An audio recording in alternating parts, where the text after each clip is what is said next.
બોલો શ્રી મહાવીર સ્વામી ભગવાન કી જય. આપણે બીજા કર્મ ગ્રંથનો સ્વાધ્યાય કરી રહ્યા છે પુણ્યશાળીઓ. બીજા કર્મ ગ્રંથમાં આપણે અનુબંધ ચતુષ્ટયની પણ વાત કરી. પછી ભગવાન મહાવીર સ્વામી એને વંદન કરતા યથાર્થ વીર એમ કરીને 4 રીતે નમસ્કાર કર્યા, બરાબર ને? પહેલા કયા? તો કે જે હંમેશા આગળ વધે એવા વીર, બરાબર ને? જે શત્રુ સામે જીતે તે વીર, પછી જે દાન આપે તે વીર, પછી જ્ઞાનવીર, બરાબર ને? એમ 4 રીતે આપણે વીર શબ્દના અર્થ કીધા. ત્યાર પછી વળી સાથે બંધ, ઉદય, ઉદીરના અને સત્તા એની પણ વાતો કીધી, બરાબર છે? તો પહેલી ગાથાની અંદર આપણને ભગવાન મહાવીર સ્વામીને નમન કરતા યથાર્થ મહાવીરને નમન કર્યા, વળી બંધ, ઉદય, ઉદીરના અને સત્તા, આ 4ની પણ વાતો કીધી, એના આપણને અર્થ જણાવ્યા, અને સાથે અનુબંધ ચતુષ્ટય, મંગલાચરણ, વિષય, સંબંધ અને પ્રયોજન, એની પણ વાતો આપણે સાંભળી. અને ત્યાર પછી બીજી ગાથા આપણે હવે સ્વાધ્યાય કરી રહ્યા છે. બીજી ગાથાને આપણે થોડેક જ સુધી એનો અર્થ કરીશું. બાકી જે છે એ આપણે કર્મગ્રંથના અંતની અંદર કરીશું. કેમ? તો કે એ આપણે સમજવા માટે ખૂબ ઉપયોગી છે. તો આપણે ખાલી પેલા ગુણસ્થાનકનું સ્વરૂપ આપણે સમજીશું. તો એમાં 14 ગુણસ્થાનકોના નામ ગાથા નંબર 2 માં આપણે જણાવવામાં આવેલ છે. તો આપણે એનો એ ગાથા અને ગાથા પેલા વાંચી લઈએ અને ત્યાર પછી આગળ વધીએ. ગાથા બોલીશું. મિચ્છે શાસન મિશે અવિરય દેશે પમત્ત અપમત્તે નિયટ્ટી અનિયટ્ટી સુહુમુ વસમ ખીણ સજોગી અજોગી ગુણા. ગાથાર્થ 14 ગુણસ્થાનકો. પહેલું મિથ્યાત્વ દ્રષ્ટિ, બીજું શાસ્વાદન, ત્રીજું મિશ્ર દ્રષ્ટિ, ચોથું અવિરત સમ્યક દ્રષ્ટિ, પાંચમું દેશવિરતિ, છઠ્ઠું પ્રમત સંયત, સાતમું અપ્રમત સંયત, આઠમું નિવૃત્તિકરણ, નવમું અનિવૃત્તિકરણ, 10મું સૂક્ષ્મ સંપ્રાય, 11મું ઉપશાંત મોહ, 12મું ક્ષીણમોહ, 13મું સહયોગી કેવલી અને 14મું અયોગી કેવલી. એમ કુલ 14 ગુણસ્થાનકો છે. હવે એમાં આપણે આની અંદર મિથ્યા દ્રષ્ટિ ગુણસ્થાનક એની આપણે વાત કરતા. ગુણસ્થાનક એટલે શું એની પણ વાત કીધી. તો ગુણસ્થાનક એટલે તો ગુણોનું ઓછા વધતાપણું, તરતમતા, હીનાધિક. હીનાધિક એટલે હીન એટલે ઓછું, અધિક એટલે વધારે. વધારે ઓછા ગુણસ્થાનક, ઓછા વધારે, બરાબર.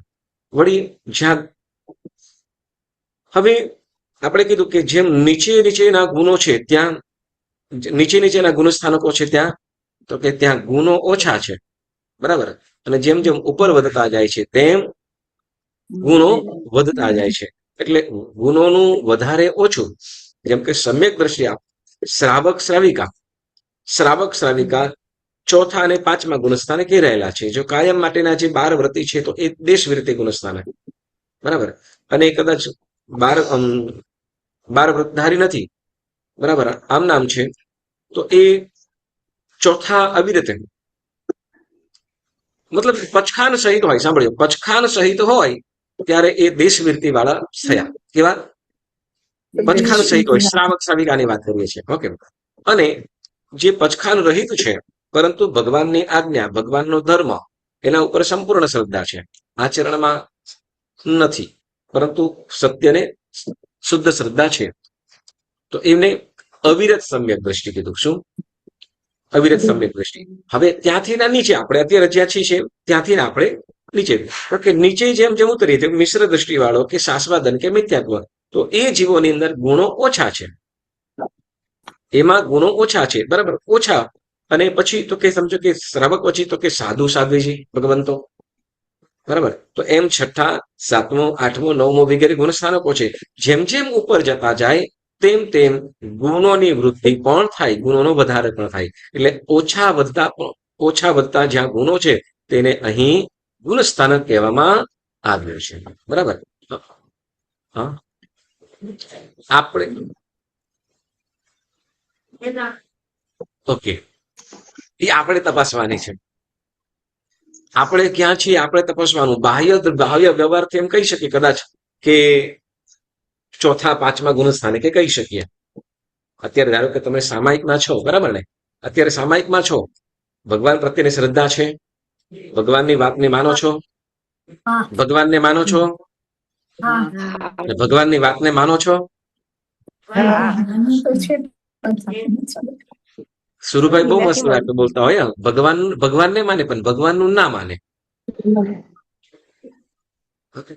તો મતલબ ભગવાનને પણ માનીએ છીએ, ભગવાનની વાતને પણ માનીએ છીએ, એમની આજ્ઞાને પણ પાલન થતું હોય ન હોય બીજા નંબરે.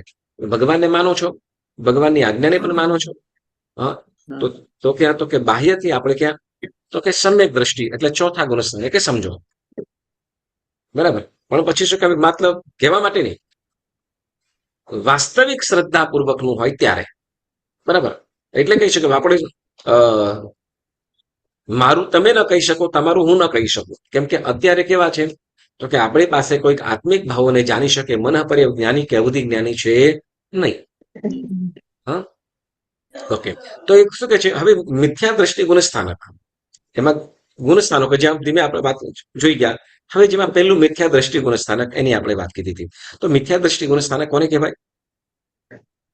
તો કે મિથ્યા એટલે વિપરીત, ઉલટી અથવા ઊંધી છે જેની દ્રષ્ટિ, સમજણ. બરાબર. જ્યાં ઉલટી કે ઊંધી દ્રષ્ટિ છે, સમજણ છે જેની, તેને મિથ્યા દ્રષ્ટિ કહેવાય છે. બરાબર ને? આપણે આની સારી રીતે ગઈ વખતે આપણે વાત કરી ગયા હતા. આપણે આમને જ બોલી જઈએ તમે. બરાબર. તો મિથ્યા દ્રષ્ટિ જેવું શું કરે છે તો કે મિથ્યા દ્રષ્ટિ જેવું તો કે સુદેવ સુગુરુ સુધર્મને કેવા માને? કુદેવ કુગુરુ અને કુધર્મ. અને જે કુદેવ કુગુરુ કુધર્મ છે એને કેવા માને? સુદેવ સુગુરુ સુધર્મ કરીને ચાલે. બરાબર. તો હવે આનો મતલબ શું થાય? સુદેવ સુગુરુ સુધર્મ ને કુદેવ કુગુરુ કુધર્મ માને એટલે શું? મિથ્યા દ્રષ્ટિ તો બરાબર છે, પણ કેવી રીતે માનવું એમ?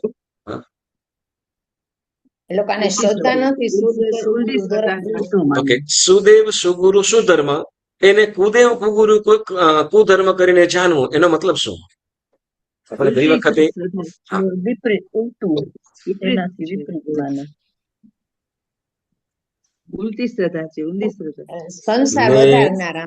ગઈ વખતે આપણે પોણી કલાક આખું આના ઉપર જ ચાલ્યું હતું.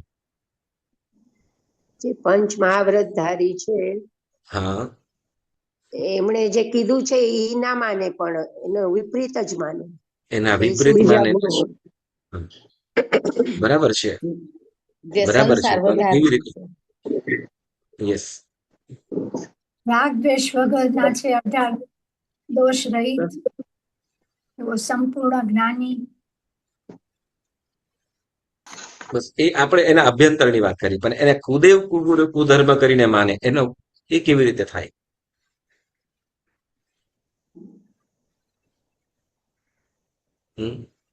સુદેવ સુગુરુ સુધર્મ ટ્રાય કરો કોઈ અહીંયા. ધર્મ પ્રત્યે રુચિ જ ના થાય, રુચિ ના કરાવે આપણને.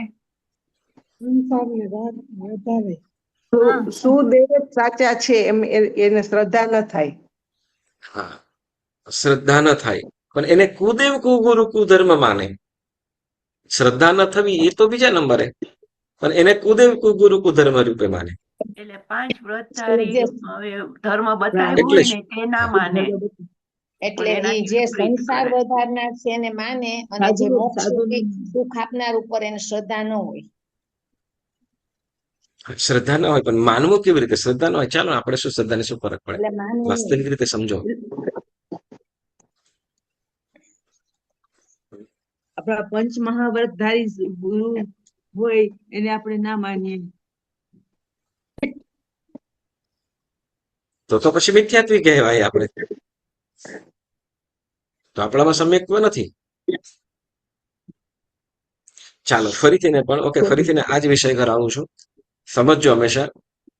કુદેવ કુરુ કુધર્મ જે સંપૂર્ણ ગુણિયલ છે, ત્યાગી છે એવા મહાત્માઓ, બરાબર, જીન શાસનના દરેક સાધુ સાધ્વીજી ભગવંતો, સાંભળજો, જીન શાસનના જેટલા પણ સાધુ સાધ્વીજી ભગવંતો છે એમાં કોઈ પણ એવા તમને એમ નહીં મળે કે સમજો કે ગરીબીના કારણે કે પછી એને કોઈ તકલીફોના કારણે દીક્ષા લઈ લીધી, એવા એક પણ તમને નહીં મળે. અત્યારના હાલની પોઝિશનમાં હાલની પરિસ્થિતિ પહેલાના સમયની પણ વાત કરીએ, પહેલાના સમયની અંદર પણ રાજા, મહારાજાઓ, રાજકુમારો એવા જ વ્યક્તિઓ દીક્ષા લીધી છે. બરાબર, સુખી સંપન્ન ઘરના. અને અત્યારે વર્તમાન સમયમાં પણ એવા જ આત્માઓ દીક્ષા લઈ રહ્યા છે, સર્વવૃત્તિના માર્ગે જઈ રહ્યા છે. બરાબર, કે જે આત્માઓ અબજોપતિ છે, જેની પાસે સુખ, ધન સંપત્તિ, સુખ વૈભવનો કોઈ ટોટો નથી, ઘર પરિવાર પણ સુંદર, કોઈ પણ ઘરથી ત્રસ્ત થઈને એવું શું કહેવાય કઈ ત્રાસ આપ્યો, ઘરવાળી ત્રાસ આપ્યો ને હાલી નીકળ્યા, એવું પણ નહીં મળે. બરાબર, અથવા ઘરવાળાના ત્રાસથી ઘરવાળી સાધુજી ભગવાન પાસે જઈને દીક્ષા લે, એવું એક પણ નથી.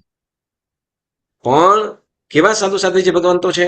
તો કે જેને શાસ્ત્રનું પઠન પાઠન કર્યું, ધર્મને સમજ્યા, અને સંસાર પ્રત્યેના એ સુખો પણ જયારે નઠારા લાગ્યા, કે પાપનું કારણ લાગ્યું છે, ત્યારે એ બતાવીશું તો કે વીરતાના માર્ગે નીકળ્યા છે. બરાબર, વાસ્તવિકતા આ છે. એટલે એમનો જે ત્યાગ વગેરે ભાવો છે એની તો આપણે વાત જ નથી કરતા. સાધુ સાધુજી ભગવાન તો જે પ્રસન્નતાપૂર્વક સંયમની યાત્રા પ્રસન્નતાપૂર્વક જે કરે છે, સ્વાધ્યાય આદિ તપ ત્યાગ એઓની દિનચર્યા, એનાથી તો આપણે ઘણા દૂર જ છીએ, એનો ખ્યાલ જ નથી. જે પ્રસન્ન ચિત્ત પ્રસન્નપણે કરી રહ્યા છે. હું તમને કહું છું, આપણે ઘરની અંદર, તમારા ઘરની અંદર તમે જે કાર્ય કરો છો, તમે બધા ખુશ છો ને? ખુશ છો ને? હા તો બોલો, ખોટું ખોટું તો હા પાડો, શું વાંધો છે? ખુશ ને? હવે બોલો શું કહેવાય, એમ કે ગઈ વખતે પણ કંઈક બોલી ગયો હતો, શું કહેવાય કે એક વખત હાસ્ય કવિ કોઈ હશે કીધું કે શું કહેવાય, જે કુંવારા છો એ જીવી લો, जो कुंवारे हो, जो कवारे हो वो जी लो, और जो शादीशुदा है वो झेलो.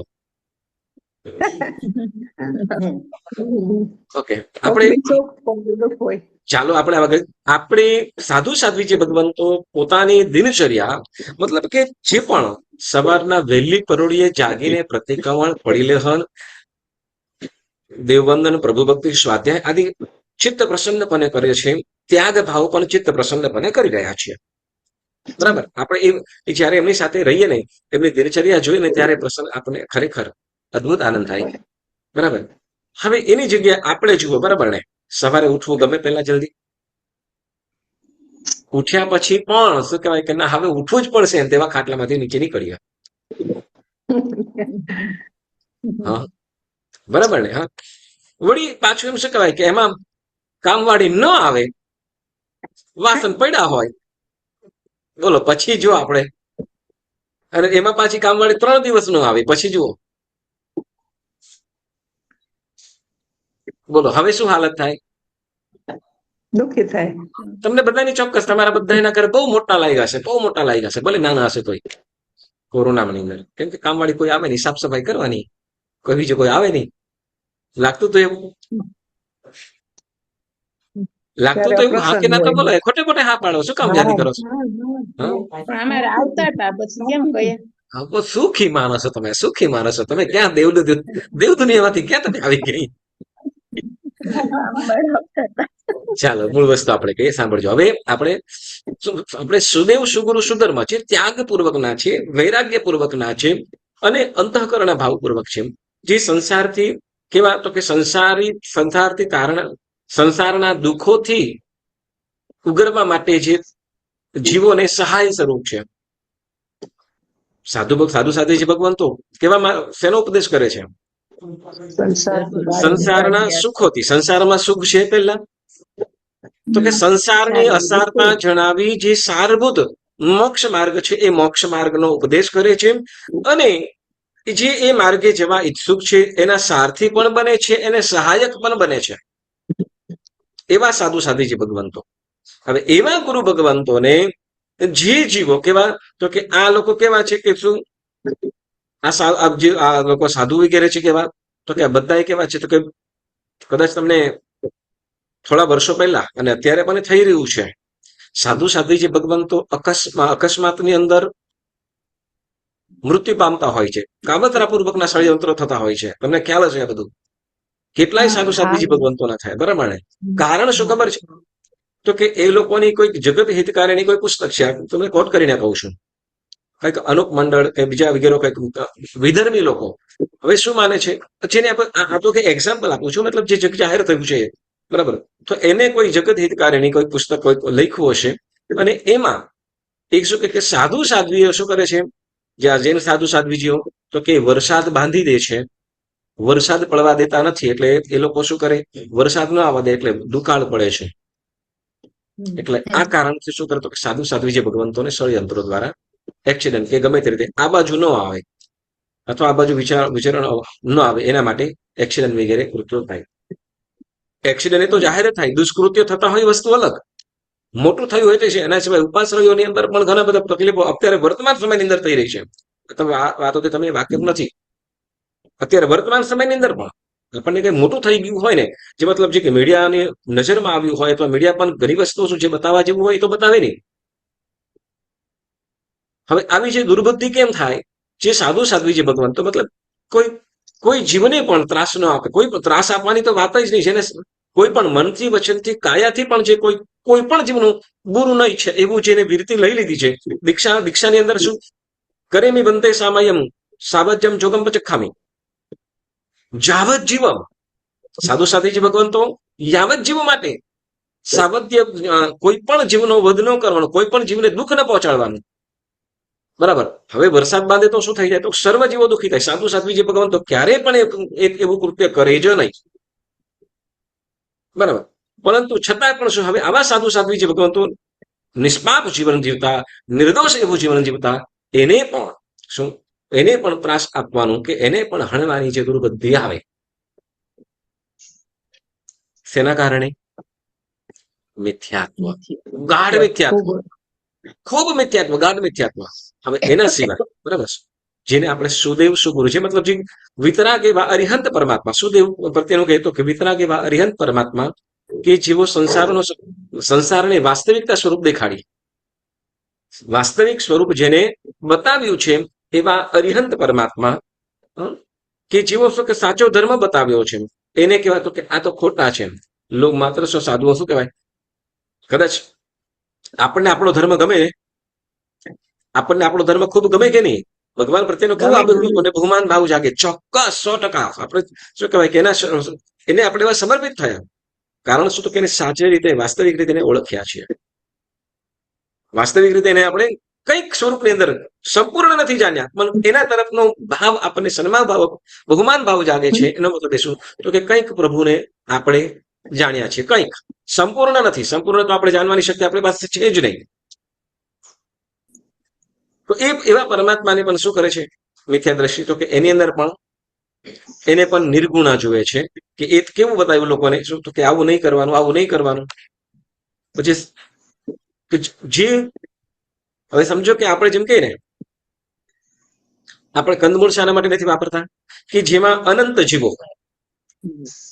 જીવો જેની અંદર હિંસા પામે છે, તો એવું જેની આવશ્યકતા નથી, તો એ અનંત કાય નો ત્યાગ. બરાબર. વળી જે બે ઇન્દ્રિય, તે ઇન્દ્રિય, ચૌરિન્દ્રિય કે માંસ મદિરા વગેરે, તો એનો ત્યાગ જ. કારણ શું, કે જેનું કારણ, જે દુર્ગતિનું કારણ બને છે.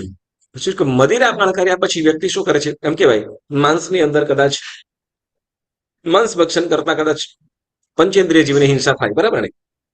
તો મદિરાપાનમાં શું વાંધો છે, તો વનસ્પતિમાંથી નીકળે છે. હવે મદિરાપાનમાં કોઈ વાંધો ખરો?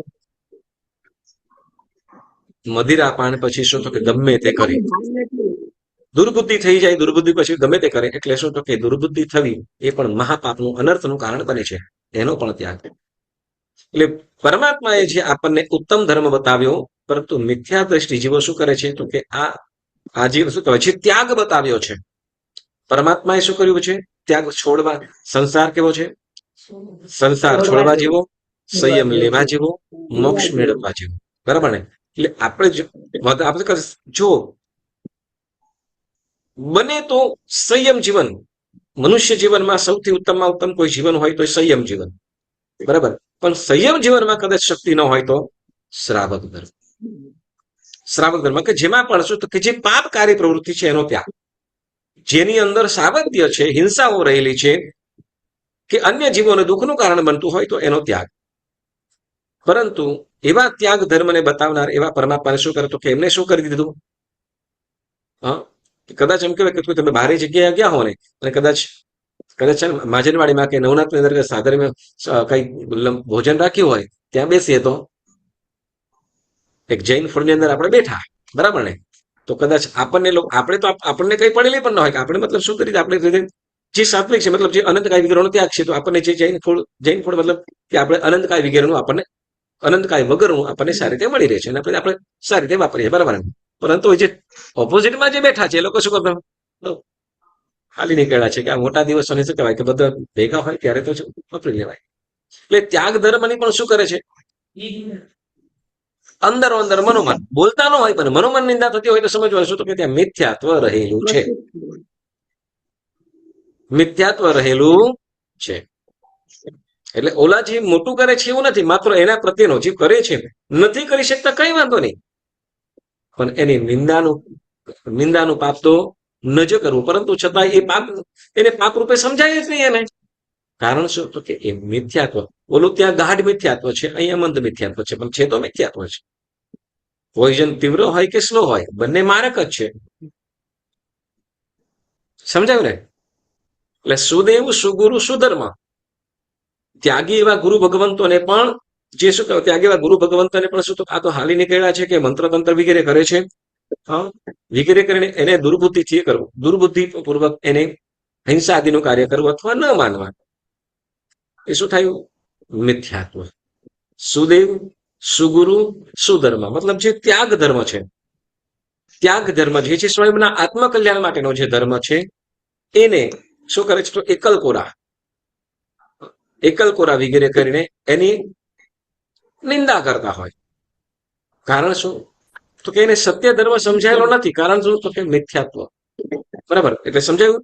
સુદેવ સુગુરુ સુધર્મને કેવા માને? ઉદેવ કુગુરુ કુધર્મ. કેમ, તો કે જેમ આગળ આપણે વાત કરી હતી શું, જેમ ધતુરા પાન થયા હોય, ધતુરાનું પાન થયું હોય પછી એની બુદ્ધિ દ્રષ્ટિ બદલાય, એટલે સફેદ વસ્તુ હોય છે એમાં પણ પીળાપણું દેખાય.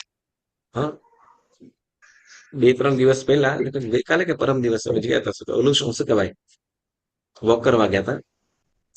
ઓલું શું મેં કીધું, હા, જે કર્મગ્રંથમાં આવી રીતે ધતુરાનું ઝાડ,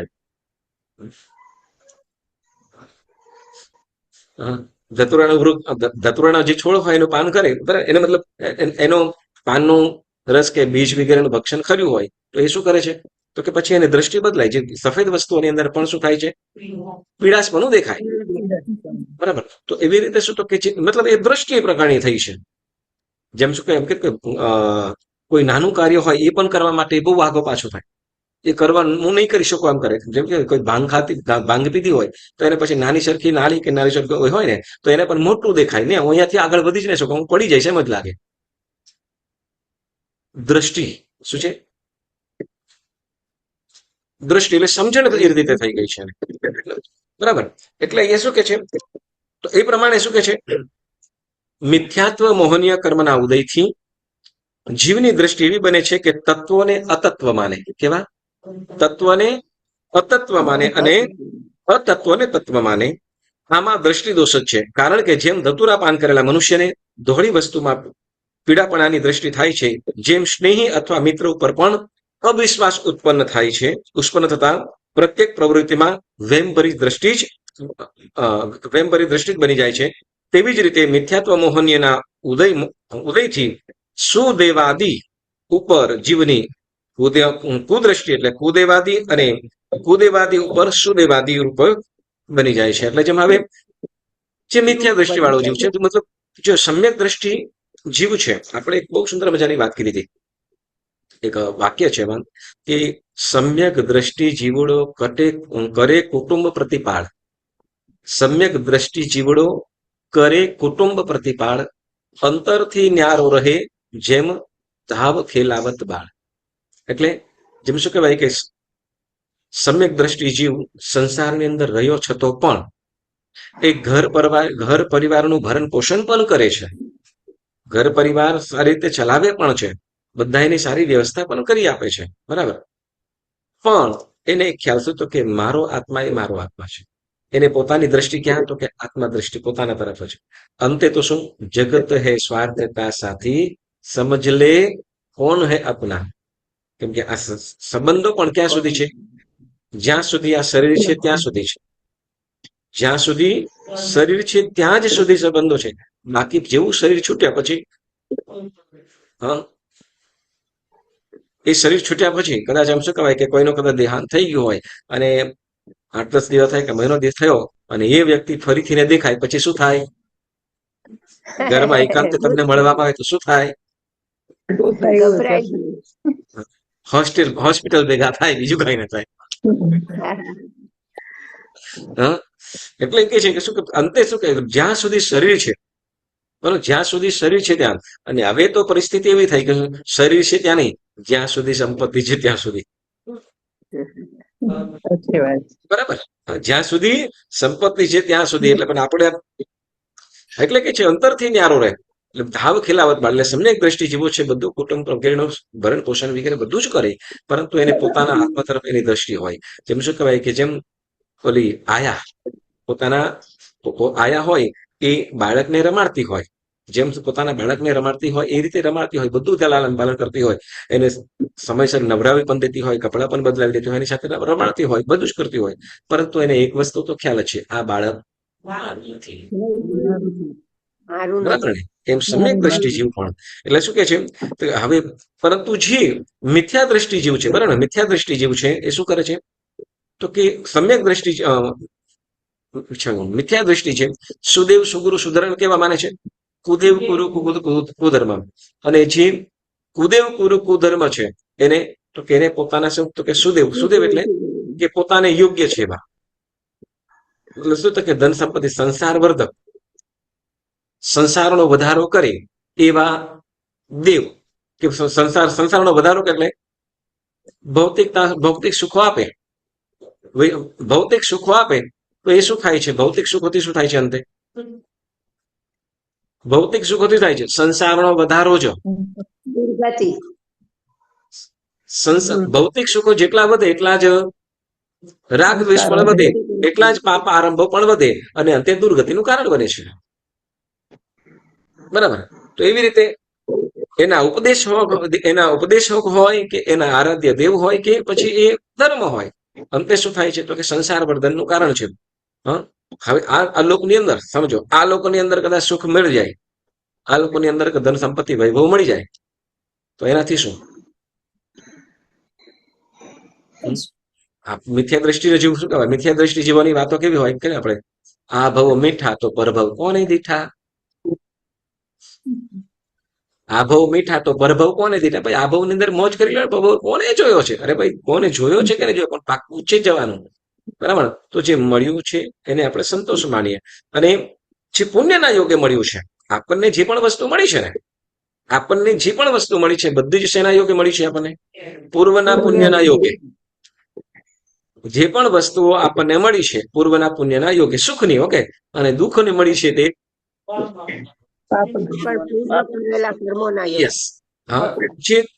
અથવા જે કદાચ દુઃખની વસ્તુઓ મળી છે તો એ દુઃખના પાપ કર્મના યોગ્ય નથી મળ્યું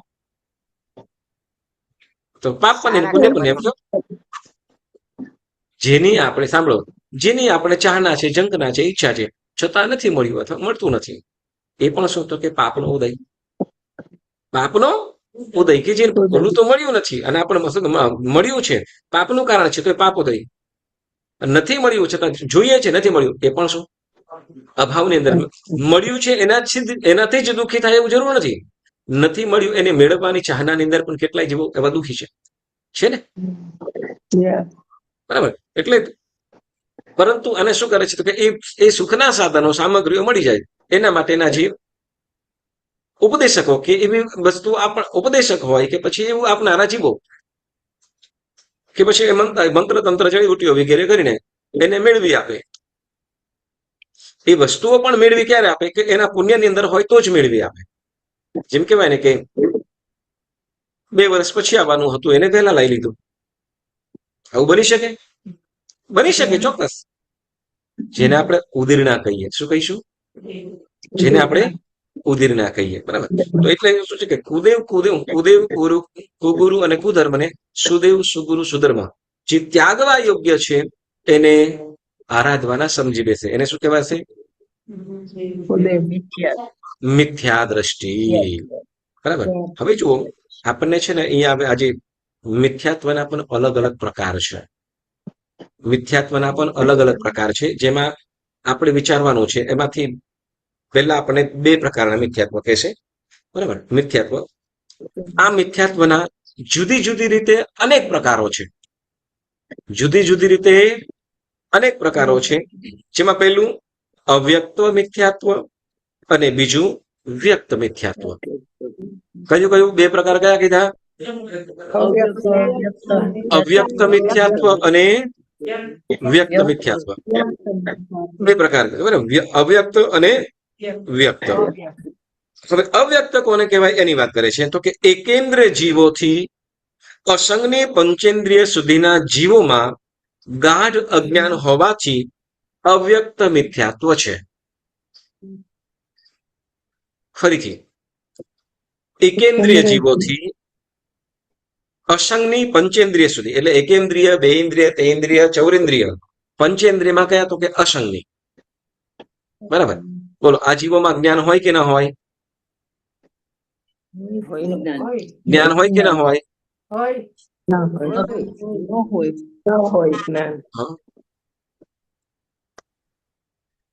બોલો વિભાબેન, હોય કે ન જ્ઞાન હોય કે ન હોય? અવ્યક્ત જ્ઞાન હોય. શું કહેવાય કે આપણે બધા દંડક તમે કરીને ભણીને આવ્યા છીએ. બેલો કર્મ ગ્રંથ ભણ્યો ત્યાર પછી આપણે બીજાની અંદર આવ્યા. બરાબર. જો કે બીજા પુણ્યશાળીઓ હજી નવા છે તો એ લોકોને ખ્યાલ નથી. દરેક જીવોમાં જ્ઞાન પણ છે. એમ 24 દંડકની અંદર 3 પ્રકારની દ્રષ્ટિ ત્યાં આપણે દંડકની અંદર શીખ્યા હતા. બરાબર. તો એમાં દંડકની અંદર આપણે, મને પાકો અહીંયા ધીરજલાલ પંડિતજી આપણને ઉપર પૂરો ભરોસો કે અહીંયા સુધી પહોંચતા લોકો ભૂલી જ જવાના છે, યાદ પણ નહીં હોય એમ. હા, અસંગની પંચેન્દ્રિય, બરાબર. એકેન્દ્રિય થી લઈને, એટલે એકેન્દ્રિય, બેઇન્દ્રિય, તેઇન્દ્રિય, ચૌરેન્દ્રિય અને પંચેન્દ્રિયમાં કયા?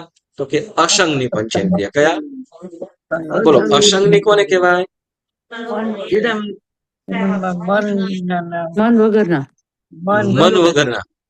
હા, મન વગરના. મન વગરના શું કરે? મન ના હોય મન વગરના શું કરે? મન જ ના હોય ને, એટલે અરે ભગવાન, તમે સાંભળો છો કે ખાલી કાન બુટી પહેરવા જ આપેલા છે? હું કહું છું, મન વગરના શું કરે? વિચારે નહીં. બરાબર ને? શું કે આવતી વખત કંચનભાઈ કદાચ 14 ગુણસ્થાનક પૂછે, નહીં કરીએ તો ખીજાશે, એવું વિચારે નહીં.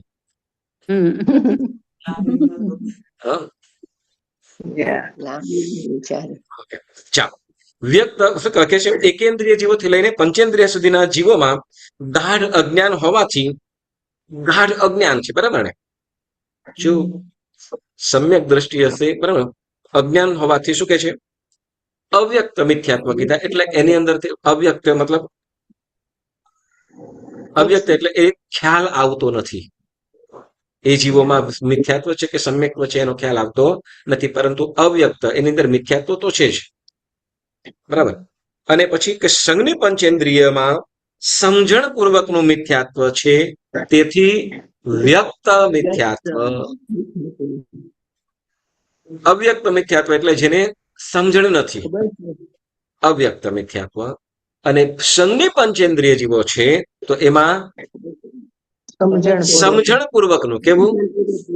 સમજણ પૂર્વકનું મિથ્યાત્વ છે, તે વ્યક્ત મિથ્યાત્વ છે. બરાબર. બે પ્રકારના કીધા. હવે બીજી રીતે કહેશે, બીજી રીતે આપણે મિથ્યાત્વ કહેશે. પહેલા આપણે અવ્યક્ત મિથ્યાત્વ કીધું અને વ્યક્ત મિથ્યાત્વ કીધું. એકેન્દ્રિય થી લઈને અસંગની પંચેન્દ્રિય સુધીના સર્વ જીવોને અવ્યક્ત મિથ્યાત્વ, અને જે સંજ્ઞ પંચેન્દ્રિય જીવો છે કે જેમાં તિર્યંચ પણ આવી જાય, મનુષ્ય પણ આવી જાય, દેવ પણ આવી જાય અને નારકી પણ આવી જાય. બરાબર. એને સમજણ પૂર્વકનું મિથ્યાત્વ છે. બરાબર. સમજણ પૂર્વક, સમજણ છે બધી, પણ એની દ્રષ્ટિ અલગ છે, એટલે મિથ્યાત્વ. એટલે એને શું કીધું? તો કે વ્યક્ત મિથ્યાત્વ. હવે આપણને આ બીજા નંબર અને બીજી રીતે બે મિથ્યાત્વ કહે છે. હવે આપણે સમજવા જેવું છે, આ બહુ સમજવા જેવું છે, આપણને લાગુ પડશે. આ લાગુ પડશે. હવે તમારે તપાસ કરવાનું છે આની અંદર ખાસ શું કે તથા લૌકિક મિથ્યાત્વ અને લોકોત્તર મિથ્યાત્વ એમ પણ બે ભેદો છે. કયા કયા? લૌકિક મિથ્યાત્વ અને લોકોત્તર મિથ્યાત્વ. બરાબર ને? હવે શું કે છે? બે ભેદો છે. તો કે શું કે છે? પહેલા આપણે લૌકિક મિથ્યાત્વને યાદ કરીએ કે સંસારિક ભોગ સુખો મેળવવા માટે, સંસારિક ભોગ સુખો મેળવવા માટે અથવા મળેલાને સાચવવા માટે, સંસારિક ભોગ સુખો મેળવવા માટે અથવા જે મળેલા છે એ સુખોને સાચવવા માટે, બરાબર, અથવા મળ્યા છે એની વૃદ્ધિ માટે. હા, શું કહેવાય, જેમ કરોડો શિલિંગ મળ્યા છે તો હવે કરોડની જગ્યાએ મારે શું કે ભગવાનને શું દેવી દેવતાને કહીએ કે શું કે કરોડના 5 કરોડ કે 10 કરોડ કે અબજ સુધી થઈ જાય એવું કઈક એના માટે શું કરે? તો હવે જો કે મળેલું છે વૃદ્ધિ માટે ગમે તેવા દેવી દેવીઓની ઉપાસના કરવી તે લૌકિક મિથ્યાત્વ. ખ્યાલ આવ્યો? લૌકિક મિથ્યાત્વ કોને કહેવાય? સંસારિક સુખોને મેળવવા અથવા મેળવેલા છે એને સાચવવા માટે અથવા જે ઘણું સુખ એને સુખમાં વધારો થાય એના માટે ગમે તેવા એટલે તો કે મિથ્યા દ્રષ્ટિ દેવી દેવતાઓની પૂજા ભક્તિ ઉપાસના કરે એને શું કહેવાશે? લૌકિક મિથ્યાત્વ. બરાબર. હવે લોકોત્તર મિથ્યાત્વની વાત કરશે. શું કે છે કે અને તીવ્ર આસક્તિથી એ જ સાંસારિક ભોગ સુખો મેળવવા માટે કે મેળવેલાને સાચવવા માટે કે તેની વૃદ્ધિ માટે વિતરાગ પરમાત્માની કે ત્યાગી સુગુરુ આદિની ઉપાસના કરવી તે લોકોત્તર મિથ્યાત્વ. કોની એ કીધું? ઓલાની અંદર ગમે તે દેવી દેવતાને કીધી. બરાબર. હવે આપણને કે લોકોત્તર મિથ્યાત્વ એટલે આપણને ખ્યાલ છે, સાંભળજો, આપણને ખ્યાલ છે સંસારના સુખો કેવા છે? કાયમ માટેના છે. એક વાત કહું તમને, કોઈ કવિ કે કોઈ સંતની, હવે આ ટીવી પર જોયેલું છે, એમ કે મારું એ નથી પણ સાંભળેલું છે, મને ગમી તે વાતો તમારી સાથે ઘણી વખત શેર કરી લેતો હોઉં છું. સારાંશ એ છે, ગમે તેવું હોય અંતે ધનનો ઉપયોગ, દાન ઉપયોગ અંતે નાશ. શું? દાન ઉપયોગ અંતે નાશ. બરાબર. સાથે કઈ નથી આમાં, સાથે કઈ નથી લઈ જવાનું. હવે એમ કે છે કે આ ધન જે આપણે કોઈ પણ રીતે મેળવેલું હશે અંતે તો એ નાશ જ થવાનું છે. એમ કહીએ, ઉદાહરણ આપે છે કે રાવણે પ્રપંચતાપૂર્વક એ કોઈ દ્વારા બનાવેલી એ લંકા નગરી દાનની અંદર લઈ લીધી. યસ, રાવણે એમ કે છે કે કોઈ શિવ કે કોઈ એ શું કહેવાય કે એને પોતાને રહેવા માટે એમને શું કર્યું તો કે સોનાની નગરીએ વસાવી હતી, બનાવી. અને એ નગરીની અંદર હવે કર્મકાંડ માટે કોઈ બ્રાહ્મણને બોલાવ્યો, જેમાં એ રાવણ. આ અજયનોની વાત છે. અને એમને યજ્ઞ વગેરે કરાવી અને તે વખતે પ્રસન્ન થયા અને પ્રસન્ન થઈને કીધું જોયું જે પણ જોઈએ તમને જે ઈચ્છા હોય એ માંગો. અને એમને શું કીધું તો મને આ તમારી લંકા નગરી છે ને એ જ મને આપી દો. હવે યજમાન હતા અને આ બાજુ બ્રાહ્મણ છે, યાચક છે અને ન છૂટકે એમને લેવી પડી. એટલે એને જેમ કે જે પ્રકારનું કર્મ હોય ને, જે પ્રકારનું કાર્ય હોય એને યોગ્ય અનુસાર મંગાય. બરાબર. જે પ્રકારનું કાર્ય હોય, સમજો કે હવે કોઈ પણ એમ્પ્લોય હોય કે કોઈ પણ કાર્ય કરતા હોય તો એને એની પોતાની યોગ્યતા અનુસાર મંગાય. એનાથી વધારે જો કરવા જાય તો એ અનિયતિનો કહેવાય. બરાબર. આપણે જેમ કહેવાય કે આપણે કોઈ પણ વસ્તુ વેપાર વગેરે કરતા હોય તો આપણી જે પ્રમાણિકતા પ્રમાણે જે લેવાતું હોય, બરાબર, પ્રમાણિત એટલે કદાચ આપણે આપણું ઘર પરિવાર પણ ચલાવવાનું હોય એટલે એ પ્રમાણે કરી શકાય. બરાબર. પરંતુ પછી સાવ લૂંટી લેવું એ અનિયત, શું કહેવાય? અનીતિ કહેવાય. બરાબર. હવે એ રીતે મતલબ કે એ રીતે કરીને આખી લંકા લઈ લીધી, એમ આ સાંભળેલું છે. અનિયતિ પ્રમાણે અંતે એ લંકા પણ અંતે શું થયો? નાશ થયો. આખી સોનાની લંકા પણ આખી અંતે નાશ થઈ. બરાબર. હવે બીજી રીતે આપણે જોઈએ કે કૃષ્ણએ દ્વારિકા બનાવી. કૃષ્ણએ દ્વારિકા બનાવી કે જેમાં કોઈ પણ અનિતિની વસ્તુ નથી. એમાં પોતે જે પણ જે કામગરો હતા તો એને પણ પૂરતું ધન એને જે પણ આપતો હતો એને પ્લસ કરીને આપતા અને એને રાજી રાખતા. એટલે પ્રમાણિકપણે એ નગરી વસાવેલી. બરાબર ને. પણ અંતે બંનેનો તો રાવણને લંકા પણ અંતે નાશ થઈ અને દ્વારિકા પણ અંતે દરિયામાં જ ડૂબી એમ કે. બરાબર. એટલે તમે ગમે તે રીતે કમાયેલું હશે ધન અંતે શું થશે? નાશ જ થવાનો છે. અંતે નાશ જ થવાનો છે. હવે મતલબ કહેવાનો સારાંશ છે કે આપણને ખ્યાલ છે અંતે ધનનો નાશ જ થવાનો છે. આપણે એમ કહીશું, આપણે વિચારી કરીએ કે મારા દીકરા દીકરી માટે રાખી મૂકો અથવા એ કરશે. બરાબર ને. આપણને ખ્યાલ છે કે આપણા દીકરા દીકરી શું કરવાના છે? ખ્યાલ છે આપણને? આપણે કદાચ શું કહેવાય કે કરકસર કરીને ભેગું કરીને પછી જે શું કહેવાય એક ધડા બેને ફૂકી મારે એવું પણ બને. અંતે નાશ થવાનું છે. બરાબર. કદાચ તમારા દીકરા દીકરી સાચવી રાખશે અંતે પછી સરકાર પણ લઈ જાય. મૂળ વસ્તુ આપણે કે અંતે નાશ થવાનું છે. બરાબર. અંતે સાથે કઈ નથી આવવાનું. હવે કે છે જે નાશવંતું છે, જે નાશવંતું છે તો એને સાચવવા માટે એટલી દોડધામ શું કામ? આવશ્યકતા છે, જરૂરત છે તો એ આપણે ચોક્કસ કરાય, પરંતુ એના માટે એની પાછળ ગાંડા બની જવું. બરાબર. એની પાછળ ગાંડા બની જવું તો એ શું થાય છે? અંતે આપણને ડૂબાડનારું એટલે કે સંસારના વૃદ્ધિનું કારણ બને છે. એટલે શું કે છે લોકોત્તર મિથ્યાત્વ એટલે શું? લોકોત્તર મિથ્યાત્વ એટલે આપણને ખ્યાલ છે, સાંભળ્યો, આપણને ખ્યાલ છે કે અંતે ધન માત્ર સિમ્પલ વસ્તુ છે. ધનથી સુવાની સામગ્રી કદાચ ખાટલો કે ગાદલા વગેરે તમે ખરીદી શકો, ઊંઘ ન ખરીદી શકીએ. શરીરને શું કહેવાય કદાચ ધનથી આપણે વસ્તુઓ કદાચ ખરીદી શકીએ. બરાબર ને. પણ જે મનની પ્રસન્નતા એ છે એ ન ખરીદી શકીએ. મનની પ્રસન્નતા કે આત્મિક આનંદ છે એ આપણે ખરીદી શકવાના નથી. એટલે કે છે આ ખ્યાલ છે. બરાબર. આ ખ્યાલ છે કોને? સમ્યક દ્રષ્ટિ જીવોને.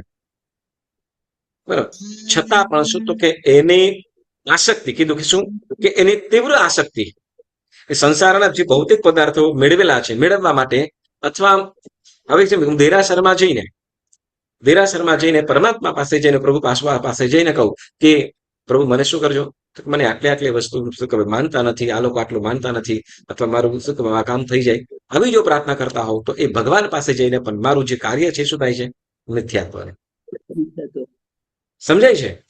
આપણે દેરાસરમાં જઈને દેરાસરમાં જઈને સાંસારિક સુખોની માંગણી કરતા હોય છે. લોકોત્તર મિથ્યાત્વ છે. મેળવવા માટે, સંસારિક સુખ મેળવવા માટે અથવા મેળવેલાને સાચવવા માટે કે મારું આમ થઈ ગયું છે, જરાક કોર્ટમાં અટવાઈ ગયું છું, જરાક સંભાળી લેજો ને વગેરે આ જે વિચારણાઓ કરીએ છીએ કે માંગણી ઈચ્છાઓ તૃષ્ણા રાખીએ છીએ આસક્તિના કારણે. શું? આસક્તિના કારણે એ શું થાય છે? અંતે એને શું કીધું છે? લોકોત્તર મિથ્યાત્વ. સમજાય છે?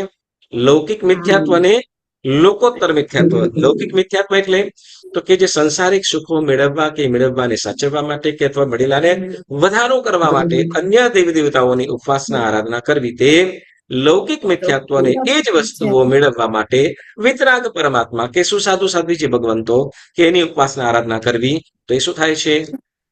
લોકોત્તર મિથ્યાત્વ. આપણે કદાચ આંબિલની તપ આરાધના કરીએ, આંબિલની તપ આરાધના કરતા શું તો કે મારી આ તકલીફો દૂર થઈ જાય, ચોક્કસ થઈ જાય.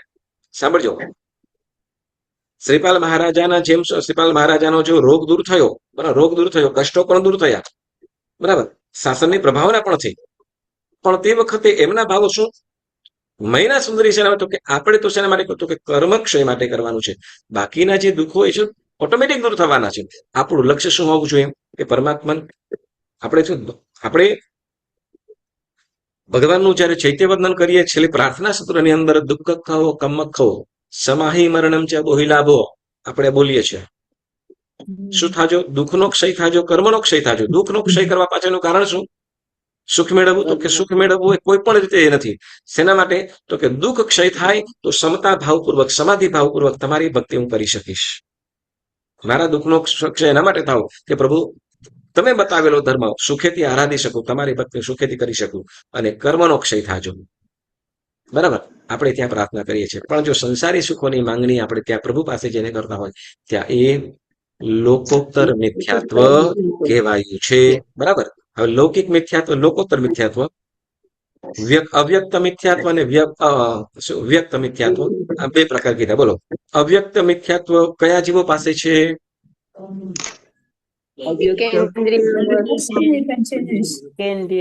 એકેન્દ્રિયથી લઈને અસંગની પંચેન્દ્રિય સુધીના જીવો, જે અજ્ઞાનતાના કારણે જે મિથ્યાત્વ છે તેને અવ્યક્ત મિથ્યાત્વ. હવે વ્યક્ત મિથ્યાત્વ એટલે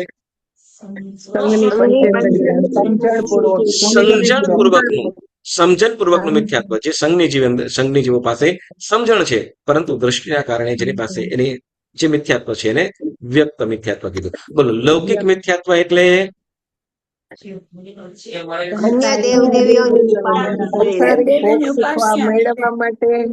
સાંસારિક સુખોને મેળવવા માટે અન્ય દેવી દેવતાઓની ઉપાસના કરવી, વ્રત કરવા, હવન કરવા. બરાબર. સાંભળજો, લોટા તોડીએ એ પણ આવી જાય છે પાછું. પછી લોટા તેડતા હો કે ગોયનું ઘર નાખવું છે ને એ પણ લૌકિક મિથ્યાત્વમાં આવી જાય. ઓકે, ચાલો સર. ઓકે, ચાલો. એવી રીતે લોકોત્તર મિથ્યાત્વ સાંસારિક સુખ મેળવવા માટે સંસારના સુખ મેળવવા માટે વિતરાગ પરમાત્મા કે સુદેવ સુગુરુ સુધર્માદિની ઉપાસના આરાધના કરવી. બરાબર ને? એની પાસે સુદેવ સુગુરુ સુધર્મની આરાધના શેના માટે કરવાની છે? તો કે મારો સંસારથી મારા કર્મનો અંત થાવ, ભવનો અંત થાવ, શિવપુરની અંદર વાસ થાવ, એ જ અનુલક્ષીને કે કર્મનો નાશ થાવ, દુઃખનો નાશ થાવ, એ જ લક્ષ્યને લઈને આપણે આરાધના કરવાની છે. જીનેશ્વર પરમાત્માની ભક્તિ કરીએ કે સમાય કરીએ, કોઈ પણ તપ કરીએ તો આ બધું જ શેના માટે કરવાનું છે? તો કે આત્મિક સુખ માટે. બરાબર. તો ચાલો, તમને આ બે પ્રકારના જે મિથ્યાત્વ બે રીતે બે પ્રકારના કીધા છે. બરાબર ને? તો એ તમને થોડુંક સમજાયું હશે. થોડાક તમને નેક્સ્ટ ટાઈમ પ્રશ્નો આપીશ. આગળ પણ બીજા 2 કે 3 રીતે મિથ્યાત્વની વાતો આવશે તો એ આપણે ચોક્કસ સાંભળીશું, જાણીશું. અને ચોક્કસ તમે છે ને તમે વાંચજો. આપણે તમારી સાથે આજે આ વિડીયો રેકોર્ડિંગ કરીએ છીએ તો એને તમે સાંભળો, 2 વખત સાંભળજો, કઈ જવાનું નથી, કઈ ચાર્જ નથી. બરાબર. તમે સરસ, કદાચ નહીં આપણે એવું હોય કે ગુરુવારના કદાચ ક્લાસ છે તો બુધવારે તમે સાંભળી લો, બપોરે ગમે ત્યારે, તો જેથી શું છે કે તમને સમજણ આવશે. ન સમજાય તો તમે ચોક્કસ પ્રશ્ન કરી શકાય, પૂછી શકાય. ઓકે, ચાલો. તો આજનો સ્વાધ્યાય સ્થગિત કરું છું. જેના આજ્ઞા વિરુદ્ધ કાંઈ પણ બોલાય પુણ્યશાળીઓ મનોવચન કાયાથી ત્રિવિધે મિચ્છામિ દુક્કડમ મિચ્છામિ. પચકાણ ગુરુ